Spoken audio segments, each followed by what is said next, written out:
Hey, hey, hey. Time for another Out of This World story from rSpace. Remember that your best self does not always mean winning. All areas of your life can't turn out the way you want to. That's simply not how life works. Instead, it's about acknowledging that being your best self means showing up to face each challenge. Today on rSpace, we find the inspiration to be our best selves. Our first OP fights some self-destructive behavior despite his world falling apart. Girlfriend admitted over wine she has been cheating because we can't have sex. I mean, like the title says, she has been getting railed for the last 12 years. I'll start off and say she said as her reason was because, and I'm not bragging, it's just relevant to the story, that because I'm well endowed we can't have sex unless she's pissed drunk. That's not fun at all, so I simply push for foreplay to at least please her, and make sure that there's the option to try if she wants to. Now I know in full detail in tapes she made where she went to get her satisfaction. It's just effing crushing because on one hand, I want to forgive her so bad, but on the other, I do care about my dignity. I feel like I'm letting the guys she cheated on me with win no matter the choice I make, but I just want to be happy. To be able to have peace and not be next to her wanting to cry because it's no use literally talking to her whatsoever. I tried just now to engage her in conversation and went on a mouth-drying conversation pouring my heart out to her about why I feel betrayed, but I also understand I simply wish she could have come to me sooner, and I would have been happy to try something different, maybe like swingers. The thought of having to share her, though, destroys me inside like stepping on hot coal.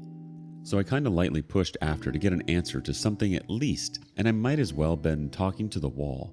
She swears up and down she loves me with all her heart and soul, and I do believe her, but she just wants to basically act like nothing happened and just move on. When I argue back it's not that simple and that my feelings matter, then it's she's done talking to me, that I don't care about her family. She will take the kids and leave, etc. The usual threats either side would use, but still below the belt. I don't want to throw it away, but I also can't effing sleep or get these thoughts of them effing out of my head. Moving on would mean not seeing the kids as often, but it is also sparing them the terrible environment it creates when a parent is simply staying only for that reason. They see how miserable it is and our constant bickering when we are alone in our room. We never argue in front of them. So is it wrong because of how betrayed I feel and done that I want to move on and see someone right away if it happens? I'm just baffled she wants to not pretend she threw 12 years down the drain. I have been drinking and English is not my first language, so I apologize for mistakes in writing. Thank you for the advice. Edit. Thank you everyone for the overwhelming responses, whether positive or negative. I'm starting to sort through everyone's comments and will keep responding to questions or statements. I have decided and retained a lawyer who is doing it on Monday to start the process of filing for divorce and do the DNA test. DNA outcome obviously I'm so scared for because will I change towards my children if it's the outcome I'm pretty certain it is? It's not their fault, but the relationship is already established, and how the hell do you deal with not being the parent and what happens after? I promise to update this with results. Before that update, let's get some community reaction, shall we? 7 Samurai 1954 AK says, 12 years, cheating on you, 12 years, lying to you, 12 years, being deceitful, 12 years, having fun with others, 12 years, letting you dry because your junk is too big, 12 years, being a fake wife, 12 years, and your child probably isn't yours. Your father is not getting the 12 years thing, but it's not him being cheated on for 12 years. 12 years later, divorce her and get a deserving girl. Did I mention 12 effing years? Hush Angel says, your girlfriend didn't cheat because you couldn't have sex. She cheated because she chose to cheat. Nothing you could have done would have caused her to or prevented her from choosing to cheat on you. There's absolutely no excuse, and her decision is fully her responsibility. You are not at fault here. Only she is. Belf17 chimes in, okay, listen, first, stop drinking. It's going to make you feel like crap and make things worse. Second, divorce. Go find a good lawyer and divorce. Sorry, but as you said, your kids will be happier with divorced parents. So lawyer, divorce, low contact, nothing except the kid stuff. Move on, go on dates, and next time you find a girl, if she can't have sex with you, then move on to the next. OP replies, it's so true. Gutting when you reflect on the fact that it's 12 years down the drain. I can't stop thinking about the kids though. My parents keep pushing me to stay no matter what. To the point my dad has been calling me a dumbass for wanting to leave because she is willing to change and the kids deserve a strong father, not a weak one who can't handle the bumps along the road. What a way to compare that to what his daughter did to me and our kids.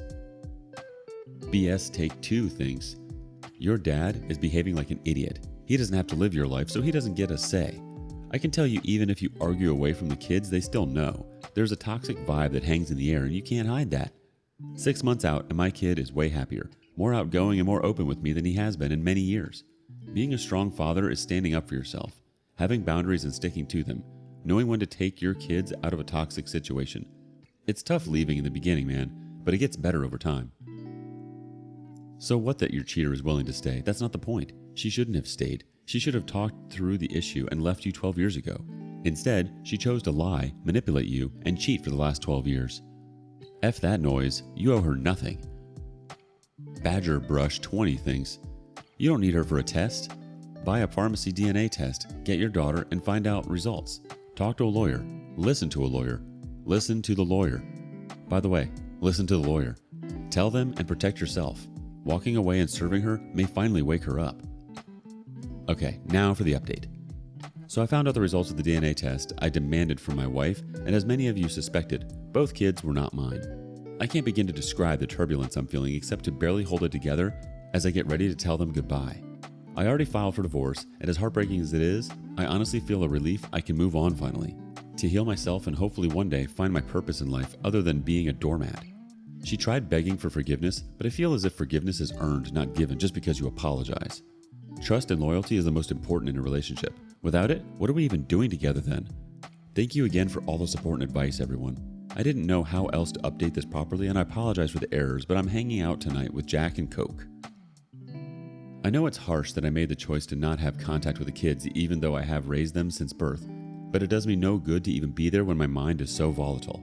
As I expected, my family basically cut me out of the will and nice inheritance, and no one wants anything to do with me as they feel, what decent human being would punish the kids? That she apologized.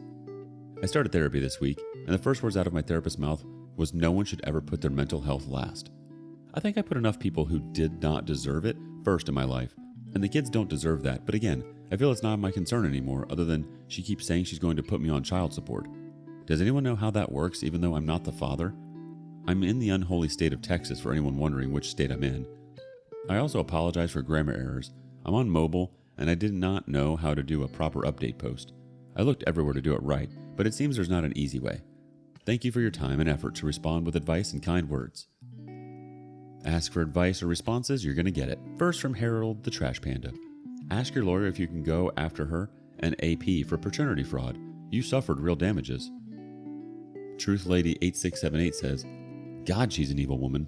I'd sue her for whatever you can get. She's literally destroyed 3 lives.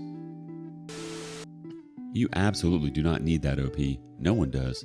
You have every right to feel the way you do. Your whole world has just been turned upside down and the life you thought you had was built on lies.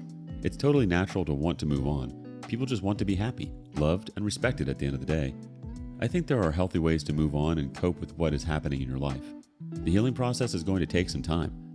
It's important that you turn inwards right now and enlist in some healthy coping mechanisms. Don't fall down the dark hole that seems enticing, i.e. drinking. It's too easy to practice those strategies. As much as it hurts, we can't numb ourselves to the pain. In order to move on, we have to feel it. Do not go gentle into that good night. What are your thoughts? Give OP some of your best advice in the comments below. Up next, is it 3rd time's a charm? Or 4? Or 5? Or maybe 6? My wife cheated on me when we were dating.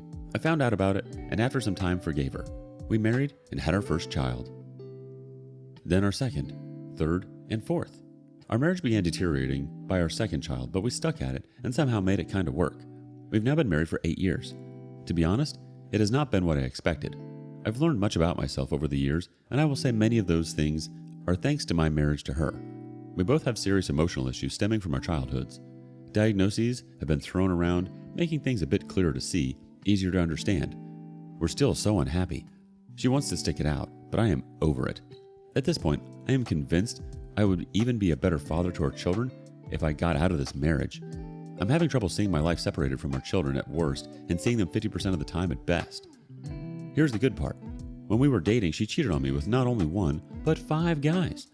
All these years she told me it was only 1, which of course is bad enough. This all happened during a 6-month college internship in Florida, where she got to work for Disney. I'm not surprised, to be honest. This really solidifies my already negative view of her, unfortunately. She's great at many things as a mother and wife, sex including, even with me, but she has lots of trouble with the emotional aspect of marriage. And I've seen it's not only just marriage, her empathy is pretty low. So after 10 years, this all, past cheating, comes to light, I'm not surprised. I'm more shocked that she never said a thing. I won't be able to ever trust her again.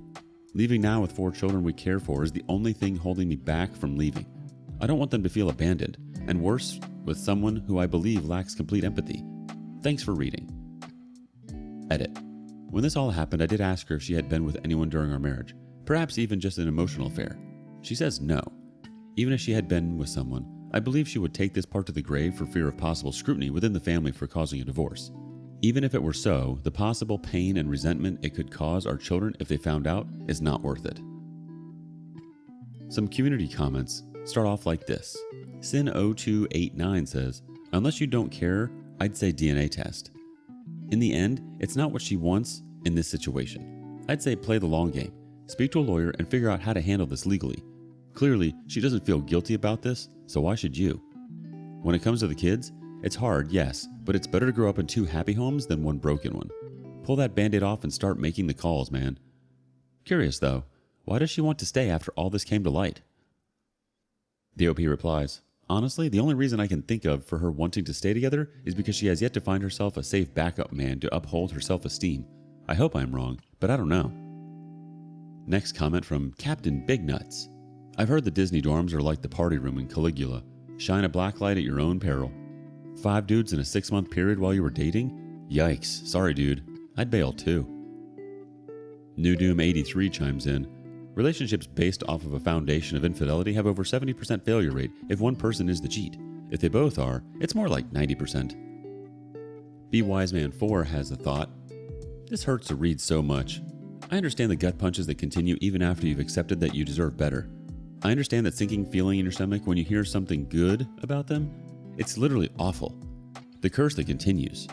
You dodged a bullet while being shot in the chest. Your life is better without some trash human in it. Without some fictitious person making you feel less than and like you're an option.